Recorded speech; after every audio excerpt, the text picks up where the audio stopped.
High বন্ধুরা, আজকের ভিডিওটিতে আপনাদের প্রথমেই জানাবো কলকাতা মেট্রোর তরফে যাত্রীদের জন্য এক বড় উপহার স্বরূপ চালু করা হতে চলেছে নতুন মেট্রো স্টেশন, যেখানে যুক্ত হবে নোয়াপাড়া বারাসাত বিমানবন্দরের মতন গুরুত্বপূর্ণ মেট্রো লাইনগুলি।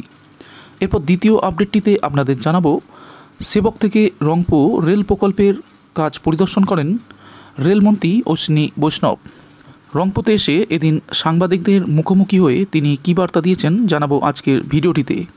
এরপর 3 নম্বর আপডেটটিতে আপনাদের জানাবো আমেরিকাকেও টেক্কা দেবে ভারতের এই 5 এক্সপ্রেসওয়ে। নিরাপত্তা থেকে শুরু করে নানাবিধ সুবিধা পাওয়ার মামলায় ফেল ইউরোপও।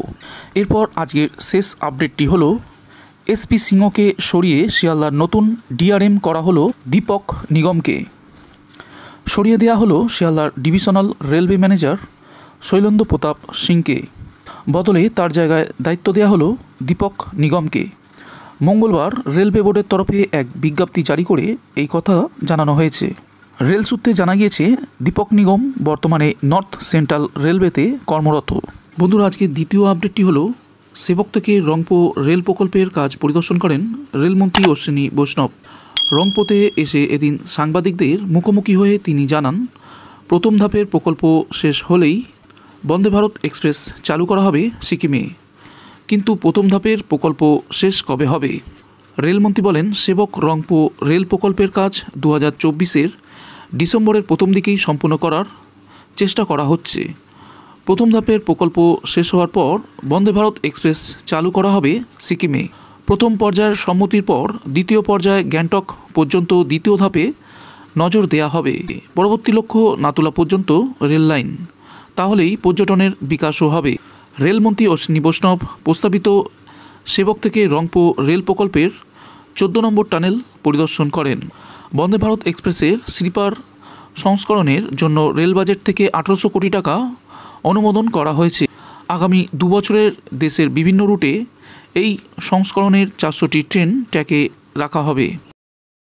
বন্ধুরা, আজকের তৃতীয় আপডেটটি হলো এই মুহূর্তে একাধিক বিশ্বমানের হাইওয়ে তৈরির কাজ চলছে। সুবিধা, সুরক্ষা ও গুণমানের দিক থেকে এগুলি সহজেই টেক্কা দিতে পারে ইউরোপ আমেরিকার হাইওয়েগুলিকে। সম্প্রতি দিল্লি মুম্বাই এক্সপ্রেসের একটি অংশ সাধারণের জন্য খুলে দেওয়া হয়েছে।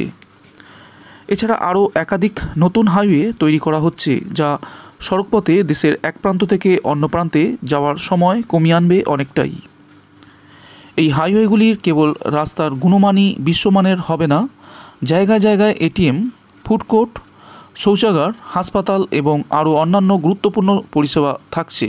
কোন কোন হাইওয়ে তৈরি হচ্ছে তার একটি তালিকা তৈরি করা হয়েছে, চলুন দেখে নেওয়া যাক। প্রথমটি হচ্ছে দিল্লি মুম্বাই এক্সপ্রেসওয়ে, দ্বিতীয়টি হচ্ছে আহমেদাবাদ ঢোলেরা এক্সপ্রেসওয়ে, তৃতীয়টি হচ্ছে অমৃতসর জামনগর এক্সপ্রেসওয়ে, 4 নম্বর দ্বারকা এক্সপ্রেসওয়ে, 5 নম্বরটি হলো বারাণসী কলকাতা এক্সপ্রেসওয়ে। বন্ধুরা, আজকের শেষ আপডেটটি হলো নোয়াপাড়া থেকে বারাসাত হয়ে বিমানবন্দর মেট্রো স্টেশনকে জুড়বে হলুদ লাইনের দমদম ক্যান্টনমেন্ট স্টেশন। ইস্টার্ন মেট্রোর একটি বড় ইন্টারচেঞ্জিং পয়েন্ট হতে চলেছে এই মেট্রো স্টেশনটি। কলকাতা মেট্রোর তরফে বিজ্ঞপ্তি জারি করে একথা জানানো হয়েছে।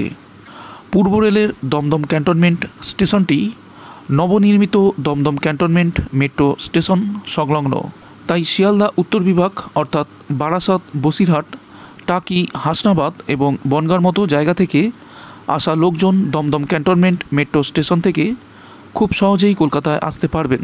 এছাড়াও হাওড়া, হুগলি, ব্যারাকপুরের যাত্রীরা নোয়াপাড়া থেকে দমদম ক্যান্টনমেন্ট স্টেশনে পৌঁছাতে পারবেন এবং সেখান থেকে ট্রেনও ধরতে পারবেন। 2035 সাল নাগাদ প্রতিদিন 66,000 জন যাত্রী এই স্টেশনটি ব্যবহার করবেন বলে জানিয়েছে মেট্রো। নবনির্মিত দমদম ক্যান্টনমেন্ট স্টেশনে অত্যাধুনিক যাত্রী সুবিধা রাখা হয়েছে। মেট্রোর দাবি, দমদম ক্যান্টনমেন্ট স্টেশনটি শহরের ব্যস্ততম মেট্রো স্টেশনগুলির মধ্যে একটি হতে চলেছে।